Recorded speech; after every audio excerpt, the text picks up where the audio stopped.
할렐루야, 사랑하는 성도 여러분, 한 주간 동안 잘 지내셨습니까? 오늘 저는 마태복음 11장 2절로 6절 말씀을 가지고 실족하지 않는 자는 복이 있도다, 이런 제목의 말씀을 전하려고 합니다. 제가 오늘 이 말씀을 전하는 이유는 제가 이제 오는 주일부터, 이번 주일부터 원룸교회를 맡게 되었습니다. 그래서 보덴제 교회와 원룸교회를 같이 섬기게 되었는데, 원룸교회 첫 예배 말씀으로 이 말씀을 전하려고 선택을 했습니다. 이 말씀이 우리 모든 성도들에게 은혜의 말씀, 또 경고의 말씀, 또 방향을 주는 말씀이 되기를 간절히 소망하고 기도합니다. 우리가 아이들을 낳고 기를 때 꼭 해야 하는 것들이 있는데, 그 중에 하나가 예방접종을 잘 하는 것입니다. 저도 캐나다에서 아이들을 2명을 키우면서 정말 의사 찾아가서 예방접종을 많이 마쳤던 기억이 납니다. 소아마비, 또 홍역, 장티푸스, 또 디프테리아, 또 간염, 그 외에 여러 가지들이 있었습니다. 요즘 사람들은 이제 겨울철을 준비하기 위해서 독감 예방 접종을 맞습니다. 또 최근에는 코로나 백신을 다 맞았죠. 또 어른들은 이 대상포진 이 접종을 맞더라고요. 이렇게 우리가 미리 예방 접종을 하는 것은 이런 병에 걸렸을 때 그 데미지, 그 피해가 너무 크기 때문에 그것을 예방하기 위해서 미리 이렇게 접종을 합니다. 여러분, 우리가 신앙생활 할 때도 병에 걸리는 경우가 많이 있습니다. 육신의 병이 아니라 영적인 병이죠. 병에 걸리는 경우가 있는데 작은 병도 있고 큰 병도 있습니다. 그래서 영적으로 심한 피해를 당하는 경우들이 종종 있습니다. 영적으로 병에 걸렸다, 이것을 우리는 시험에 들었다, 이렇게 이야기합니다. 많은 성도들이 시험에 드는 것을 종종 보게 됩니다. 그 결과 시험에 들어가지고 교회를 떠나기도 하고 또 신앙생활을 쉬기도 합니다. 그런가 하면 시험에 들어서 맡은 직분을 포기하고 또 감당해야 할 사명을 그만두는 경우도 있습니다. 그리고 적당히 신앙생활하고 아니면 홀로 신앙생활하는 그런 분들도 있습니다.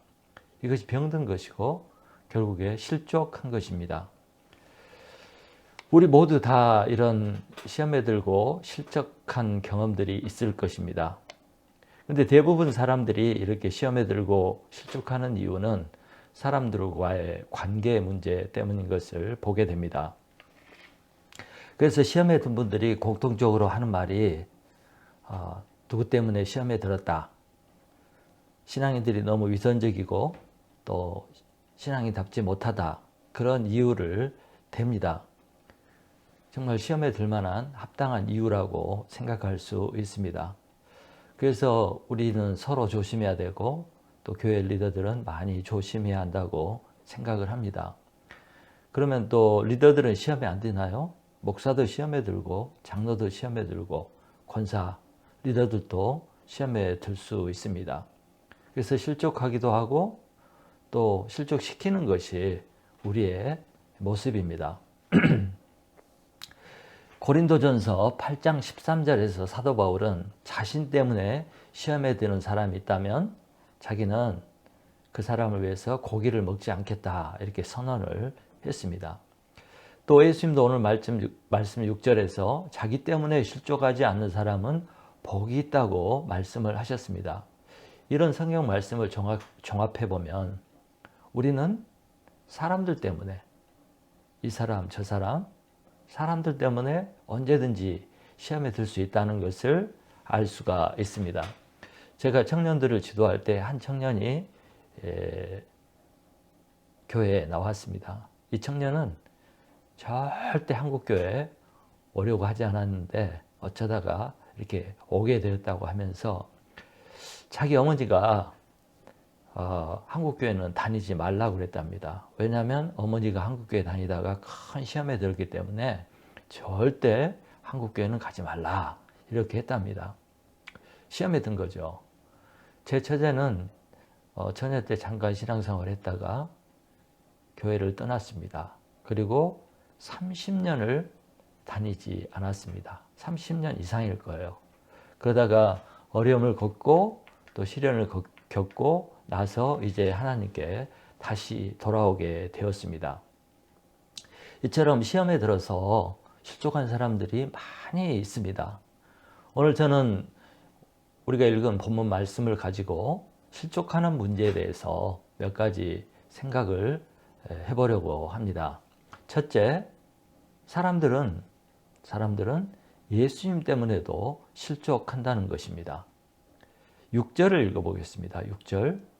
누구든지 나로 말미암아 실족하지 아니하는 자는 복이 있도다 하시니라. 예수님이 나로 말미암아 실족하지 아니하는 자는 복이 있다고 이렇게 말씀하셨습니다. 그러니까 이 말은 자기 때문에도 실족할 수 있다는 것입니다. 어떻게 완전한 인간의 모델이신 예수님, 점도 없고 흠도 없고 티도 없는 그런 거룩하고 훌륭한 예수님 때문에 시험에 든단 말입니까? 어떻게 그런 일이 있을 수 있습니까? 그런데 실제로 예수님 때문에 시험에 들고 실족하는 사람들이 있었습니다. 우선 예수님의 제자 중에 한 명이었던 유다가 예수님 때문에 실족했습니다. 유다는 예수님을 3년 동안 따라다니고 예수님의 신성과 그 초자연적인 능력을 경험한 사람입니다. 그럼에도 불구하고 실족했습니다. 또 오늘 본문에 나오는 세례 요한도, 침례 요한도 거의 실족할 지경에 있었습니다. 우리 2절, 3절을 읽어보겠습니다. 2절, 3절. 요한이 옥에서 그리스도께서 하신 일을 듣고 제 아들을 보내어 예수께 여짜오되 오실 그이가 당신이 오니까 우리가 다른 일을 기다리오리이까. 침례 요한은 예수님을 이스라엘에 소개한 사람입니다. 예수님의 길을 예비한 사람입니다. 또 예수님이 세상 죄를 지고 갈 하나님의 어린 양이라고 소개한 사람이고 하나님의 아들이라고 약속된 메시아라고 소개한 사람입니다. 이런 침례 요한이 지금 예수님이 자기가 믿었던 그 사람인지 약속된 메시아인지 자기가 생각했던 그 사람이 맞는지 지금 의심하고 있는 것입니다. 왜 그럴까요? 예수님이 하시는 일과 행동과 가는 방향이 자기가 생각했던 것과는 뭔가 달랐기 때문입니다. 그래서 그의 믿음과 생각이 흔들리고 있습니다. 지금 실족할 위험에 처한 것입니다.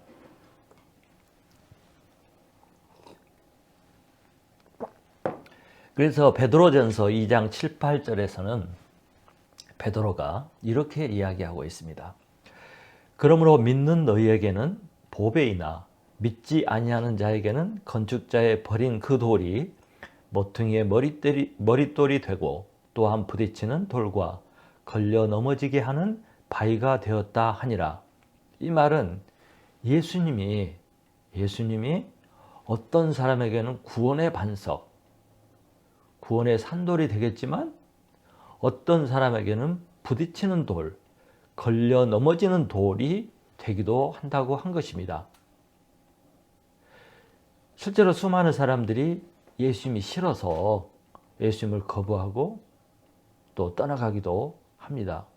예수님 때문에 실족한 것입니다. 그래서 우리는 예수님 때문에도 실족할 수 있다는 것을 알아야 합니다. 두 번째, 우리 인간은 아무리 훌륭한 사람을 만나도 시험에 들 수 있고 문제에 빠지고 실족할 수 있다는 것입니다. 아무리 훌륭한 사람을 만나도.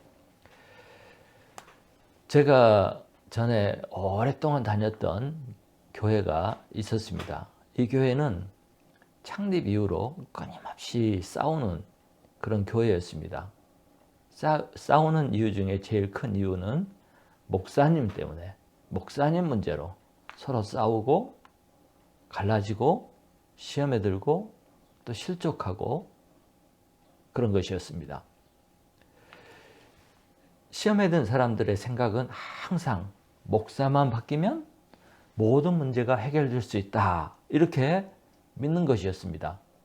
그런데 목사가 바뀌어도 또 바뀌어도 상황은 여전히 똑같은 것을 제가 보았습니다.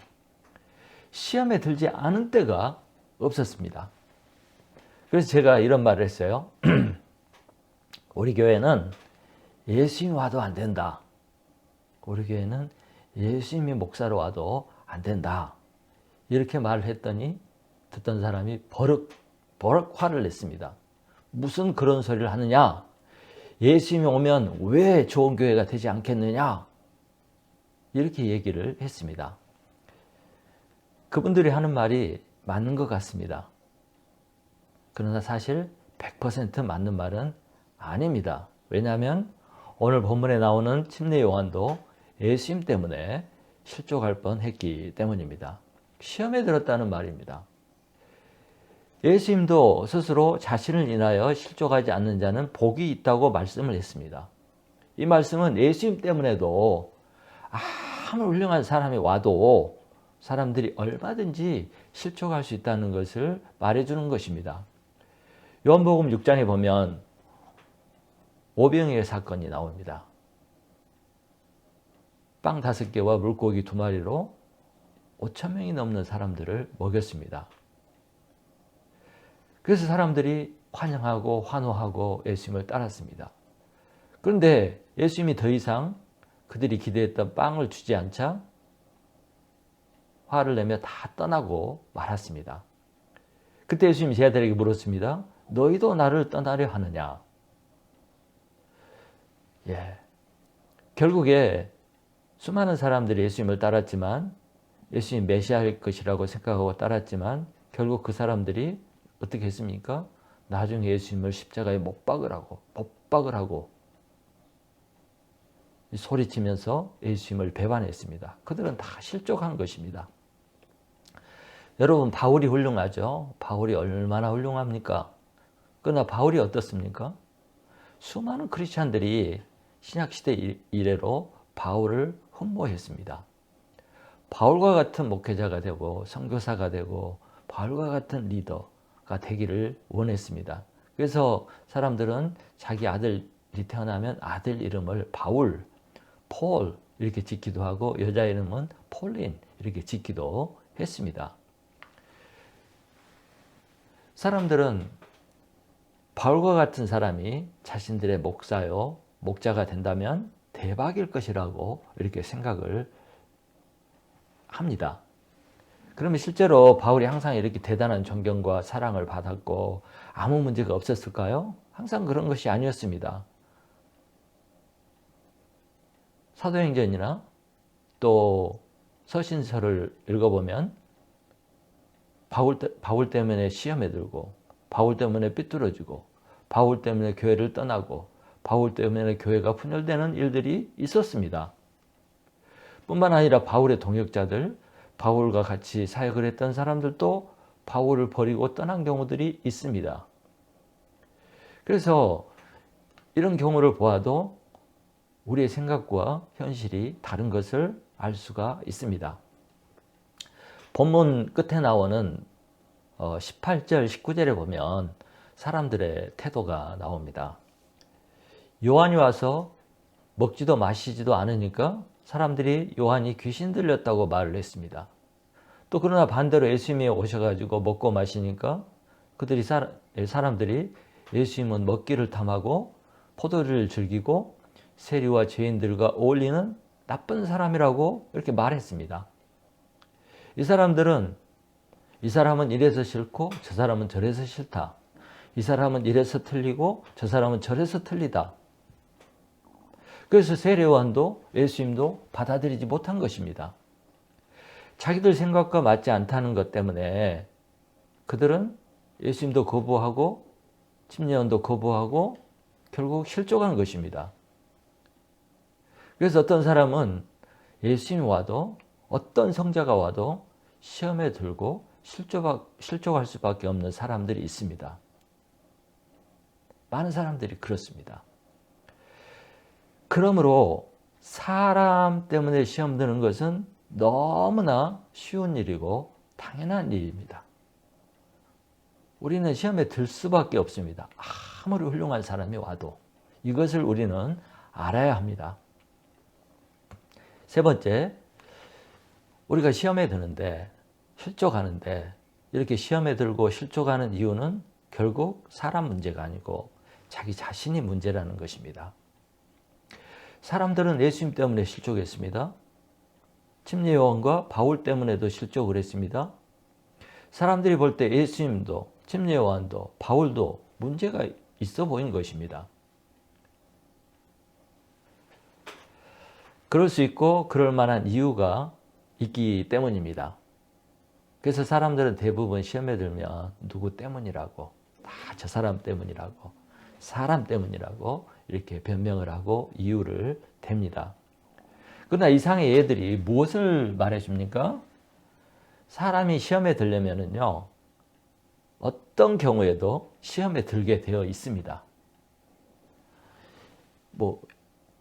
모든 것이 대부분이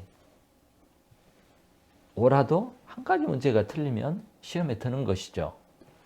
그래서 이유 없는 무덤이 없듯이 시험에 들려고 하면 수만 가지 이유가 있을 수 있습니다.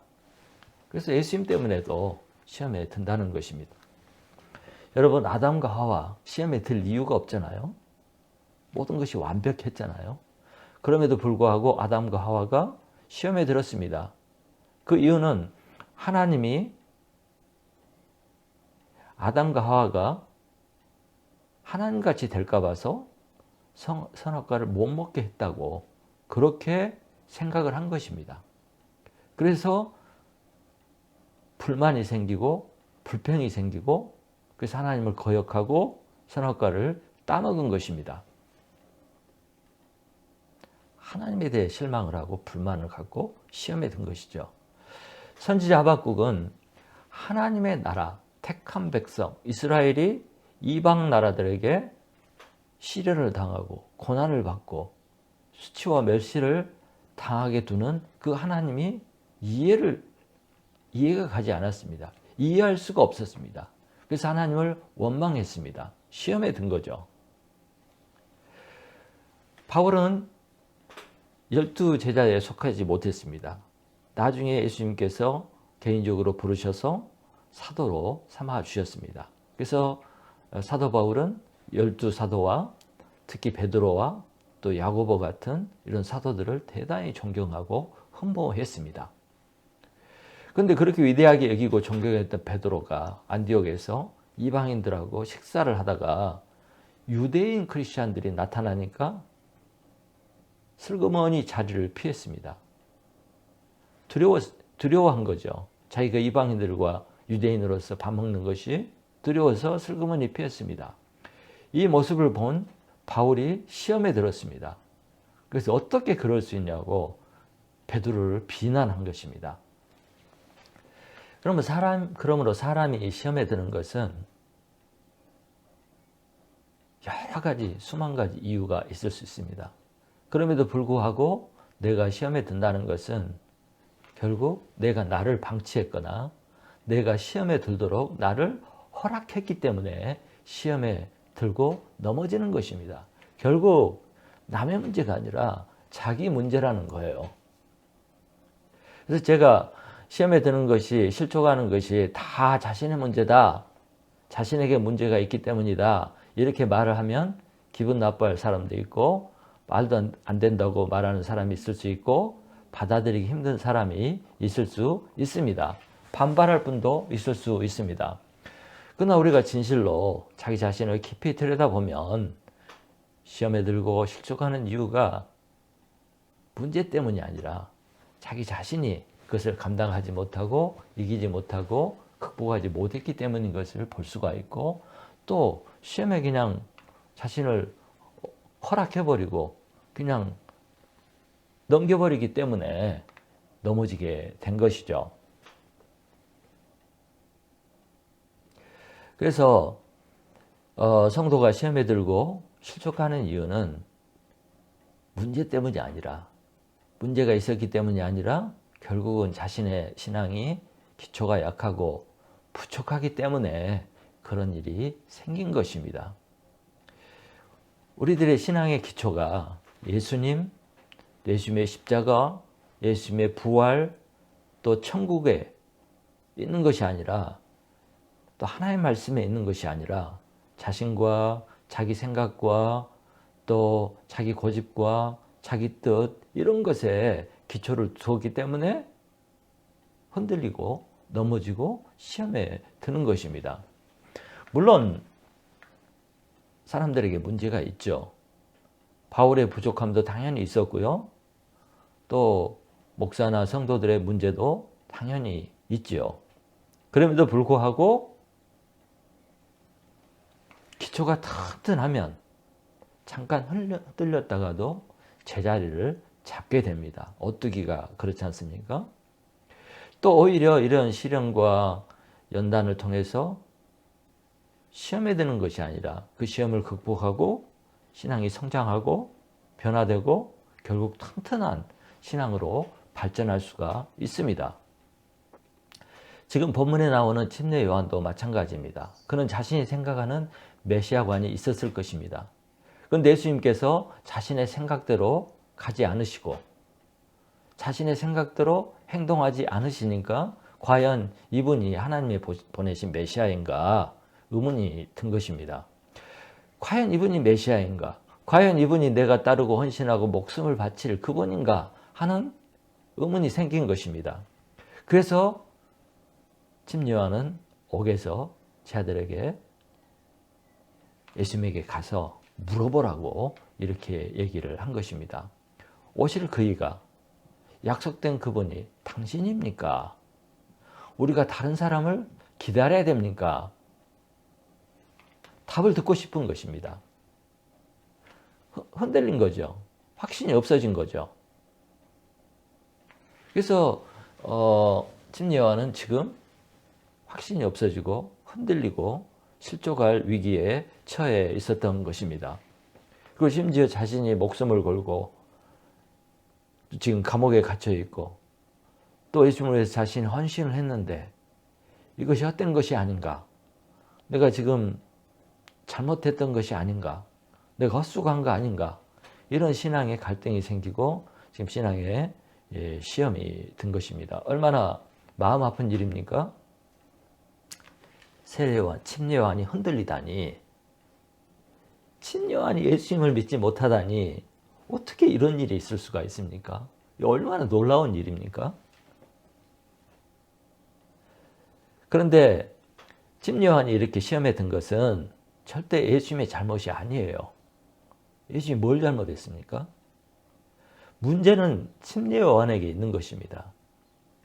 그가 잘못된 메시아관이나 잘못된 자기 생각에 기초해서 예수님을 바라보고 예수님을 해석했기 때문에 이런 일이 생긴 것입니다. 그래서 야고보서 1장 14절부터 16절에는 이렇게 말씀하고 있습니다. 오직 각 사람이 시험을 받는 것은 자기 욕심에 끌려 미혹됨이니 욕심이 잉태한 즉 죄를 낳고 죄가 장성한 즉 사망을 낳느니라. 내 사랑하는 형제들아 속지 말라. 시험에 들면 넘어지면 실족하면 망하는 것입니다. 근데 그 이유가 욕심 때문에 자기 생각 때문에 그렇게 시험에 들고 실족한다는 것입니다. 자, 네 번째. 그러면 이렇게 시험에 들고 흔들리고 있는 침례 요한을 예수님은 어떻게 도와주셨습니까? 4절 5절을 읽어보겠습니다. 4절 5절. 예수께서 대답하여 이르시되 너희가 가서 듣고 보는 것을 요한에게 알리되 맹인이 보며 못 걷는 사람이 걸으며 나병 환자가 깨끗함을 받으며 못 듣는 자가 들으며 죽은 자가 살아나며 가난한 자에게 복음이 전파된다 하라. 예수님은 요한이 보낸 세례 요한의 제자들에게 내가 메시아다, 아니다. 그런 말을 하지 않았습니다. 예수님은 자신이 메시아이니 걱정하지 말고 흔들리지 말고 하던 일 계속하라고 이렇게 말씀하지도 않았습니다. 감옥에서 얼마나 수고가 많으냐, 끝까지 믿음을 지키라, 그렇게 얘기하지도 않았습니다. 예수님은 그저 구약에 약속된, 구약에 언급된 하나님의 말씀만 말했습니다. 구약에서 예언된 메시아가 하기로 되어 있는 그것들이 진행되고 있다고만 말씀을 한 것입니다. 예수님은 침례요한에게 구약의 말씀만 언급한 것입니다. 침례요한이 이렇게 흔들린 것은 그 이유가 말씀에 기초하지 않고 말씀을 따라 생각하지 않았기 때문이라는 것을 예수님은 아신 것입니다. 침례요한의 생각의 기초, 판단과 해석의 기초가 구약 성경 말씀에 기초하지 않고 있다는 것을 알았기 때문에 이렇게 말씀한 것입니다. 한마디로 기초가 잘못된 것입니다. 여러분, 기초가 흔들리면 인생 전체가 흔들리고 신앙 전체가 흔들리게 됩니다. 그 결과는 실족이고 망하는 것입니다. 그래서 예수님은 침례요한을 다른 어떤 말보다도, 위로의 말이나 격려의 말보다도 하나님의 말씀을 기억하도록 도와준 것입니다. 이것이 시험을 이기는, 극복할 수 있는 가장 올바른 답입니다. 사도 바울도 시험에 들어서 흔들리고 있는 고린도 교회 성도들에게 고린도전서 15장 1절 2절에서 이렇게 말했습니다. 형제들아, 내가 너희에게 전한 복음을 너희에게 알게 하였노니 이는 너희가 받은 것이요 또 그 가운데 선 것이라. 너희가 만일 내가 전한 그 말을 굳게 지키고 헛되이 믿지 아니하였으면 그로 말미암아 구원을 얻으리라. 우리가 교회 생활과 신앙생활을 흔들리지 않고 끝까지 하는 방법, 믿음의 경주를 포기하지 않고 끝까지 달리는 방법은 하나님의 말씀과 하나님의 약속을 무조건 어떤 경우에도 무조건 붙잡는 것입니다. 다른 방법이 없습니다. 말씀을 붙잡으면 결국 흔들리던 삶이, 흔들리던 신앙이 자리를 다시 잡고 굳게 설 수 있는 것입니다. 결론입니다. 성경은 말세에 믿는 자가 적다고 했습니다. 말세에 믿는 자를 보겠느냐 이렇게 말씀했습니다. 그 이유가 무엇입니까? 수많은 사람들이 말세에는 시험에 들고 실족하기 때문입니다. 신앙을 포기하기 때문이고 끝까지 경주하지 못하고 포기하기 때문입니다. 말세가 될수록 성도들은 귀에 좋은 말만 듣기를 좋아합니다. 말세가 될수록 세상이 발전할수록 사람들은 똑똑해지고 자기 생각이 강해집니다. 그리고 성도들은 예수님이 주인이고 하나님이 주인이 아니라 내가 주인인 신앙생활, 교회 생활을 하려고 합니다. 그래서 시험에 안 드는 것이 기적이 되는 시대가 말세입니다. 이 사람들은 조그만 문제에도, 조그만 일에도 시험에 들고 실족하고 넘어지고 교회 안 나온다고 그러고 이런 것을 보게 됩니다. 정말 약해진 것입니다. 여러분, 실족하지 않으려면 이런 말세에 사는 우리가 실족하지 않고 시험에 들지 않고 끝까지 믿음의 경주를 하려면은 실족하지 않는 훈련을 스스로 해야 됩니다. 실족할 이유가 너무나 많고 또 우리가 너무 약하기 때문입니다. 그래서 실족하지 않는 훈련을 스스로 해야 됩니다. 누가 시켜주겠어요? 그래서 사람이 주는 시련, 훈련, 시험, 실망, 낭망, 어려움 이런 것들은 좀 거뜬히 극복하고 이길 수 있는 신앙인이 되어야 합니다. 그렇게 하기 위해서는 실족하지 않고 넘어지지 않고 시험에 들지 않기 위해서는 세월이 가고 천지가 변해도 1.1획도 변하지 않는 하나님의 말씀, 영원한 하나님의 말씀 위에 굳게 서는 길, 그것밖에 없습니다. 내 생각, 내 감정, 내 판단, 내 상식을 철저히 부인하고 하나님의 말씀을, 하나님의 말씀만을 붙잡을 때 시험에 들지 않고 굳게 설 수가 있습니다. 어떤 상황, 어떤 이유, 어떤 사람 변명하지 말고 하나님의 말씀을 붙들어야 합니다. 예수님도 시험 받을 때 오직 하나님의 말씀을 붙들고 하나님의 말씀으로 대항하고 이기셨습니다. 흔들리는 침례 요한에게도 예수님은 오직 하나님의 말씀만을 말씀하셨습니다. 그래서 말씀을 굳게 붙잡으면, 말씀을 붙들면 시험에 이길 수가 있습니다. 또한 마음을 정하는 것입니다. 나는 사람 때문에 절대 시험에 들지 않겠다. 사람이 어떻게 하더라도, 어떻게 나를 실망시킬지라도 나는 시험에 들지 않겠다 하고 다짐을 해야 합니다. 각오를 해야 합니다. 왜냐면은요, 시험에 들면 자기만 손해예요. 어떤 사람이 나한테 시험 들게 했어요. 그래서 내가 시험에 들어가지고 실족하면 나만 손해예요. 그 사람은 여전히 교회 잘 다니고 그 사람은 여전히 문제도 모른 채 그냥 신앙생활 잘 하거든요. 그래서 시험에 들고 넘어지면 나만 손해예요. 나만 죽는 거예요. 그러므로 시험에 들지 않고자 결단하고 각오하고 시험을 이기는 방법을 스스로 강구하고 훈련을 해야 되는 것입니다. 남 핑계 댈 거 하나도 없어요. 핑계 대봐야 자기만 손해입니다. 시험 든 사람은 자기예요. 저는 한 목사님 때문에 크게 시험에 든 적이 있었습니다. 그 시험에 들어가지고 영적으로 깊은 나락에 떨어지고 어둠에 빠져가지고 지옥 같은 고통을 경험한 적이 있습니다. 그때 깨달은 것은 어떤 이유로든지 어떤 사람 때문에든지 나는 절대 더 이상 시험에 들지 않겠다.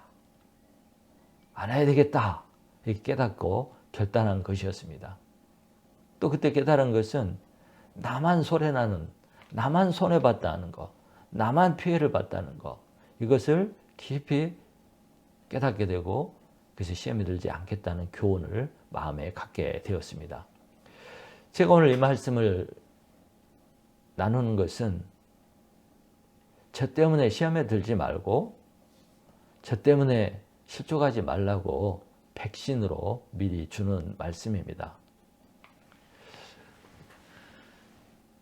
울름교회가 저를 담임 목사로 이제 청빙을 하고 허락을 했습니다. 그렇지만 우리가 신앙생활 하다 보면 저 때문에 시험에 드는 사람이 있을 수 있습니다. 우리는 처음 만날 때는 좋지만 살다 보면 서로 시험에 들고 오해가 생기고 실수를 하고 잘못을 하기 때문에 반드시 시험에 들 수 있는 일이 생기게 됩니다. 그러나 우리가 이런 성경 말씀을 미리 듣고 알고 이럴 수 있구나. 시험에 들 수 있구나. 이것을 미리 알고 각오하면 시험을 이길 수가 있는 것입니다. 그래서 오늘 말씀은 우리에게 시험을 이기는, 시험을 당했을 때 극복할 수 있는, 이길 수 있는 백신과 같은 말씀이 된다고 생각을 합니다. 사랑하는 성도 여러분, 사람은 예수님 때문에도 시험에 들 수가 있습니다. 이 사실을 명심하기 바랍니다. 그러니 사람은 어쩔 수가 없죠.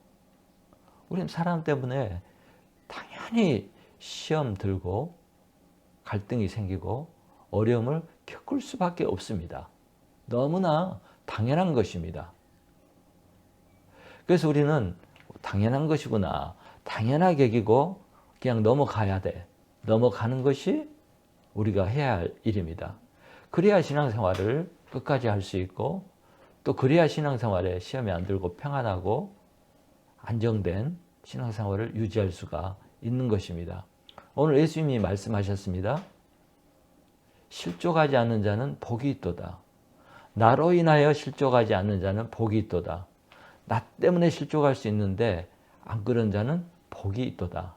그렇습니다. 우리가 서로에 대해서 실족할 수 있는 이유가 있지만 그것을 극복하고 이기면 그 사람은 복이 있는 사람입니다. 이기는 자는 복이 있는 사람이에요. 어떤 이유를 막론하고 시험에 들지 않는 자, 시험을 이기는 자, 그 사람이 바로 복받은 사람이고 복 있는 사람입니다. 사랑하는 성도 여러분, 저도 여러분도 이 말씀을 마음에 새기고 어떤 시련과 어떤 어려움과 어떤 문제를 만나도 실족하지 않고 이기는 그런 복된 성도들이 되기를 간절히 축원합니다. 아멘.